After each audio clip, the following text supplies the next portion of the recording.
എല്ലാവർക്കും സ്മിതാസ് കുക്കിംഗ് വേൾഡിലേക്ക് സ്വാഗതം. ഇന്ന് ഉണ്ടാക്കുന്നത് മാങ്ങ വെച്ചിട്ടാണ്. പിന്നെ ഈ മാങ്ങ എല്ലാം ഇവിടെ വീട്ടിൽ നിന്ന് പറിച്ചെടുത്താണ്ടോ, ചെറിയൊരു മാവായിരുന്നു, അതിൻ്റെ മുകളിൽ നിന്ന് പറിച്ചെടുത്ത മാങ്ങയാണിത്.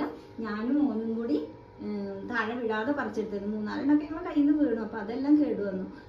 ഈ ബാക്കിയുള്ളതെല്ലാം നന്നായിട്ട് പഴുത്ത് തന്നെ കിട്ടിയിട്ടുണ്ട്. അപ്പം ഇതുകൊണ്ട് ഒരു വിഭവം നമുക്ക് തയ്യാറാക്കാം.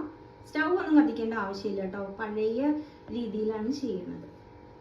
2 മാങ്ങ എടുത്ത് തൊലിയെല്ലാം കളഞ്ഞതിന് ശേഷം ചെറിയ പീസസ് ആക്കി എടുത്തതാണ്. ഇത് മൂവാണ്ടൻ മാങ്ങയാണ് കേട്ടോ.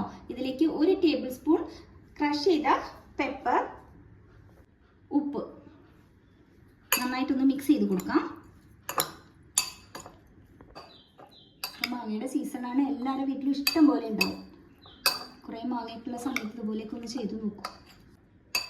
മാങ്ങയുടെ മധുരവും പെപ്പറിൻ്റെ എരിവും ഉപ്പും എല്ലാം കൂടി ചെയ്യുന്ന നല്ല ടേസ്റ്റാണ് കേട്ടോ. എന്തായാലും ഇത് ട്രൈ ചെയ്യണേ. വീഡിയോ ഇഷ്ടമായി ലൈക്ക് ചെയ്യാനും ഷെയർ ചെയ്യാനും കമൻറ്റ് ചെയ്യാനും ഒന്നും മറക്കരുത്. താങ്ക്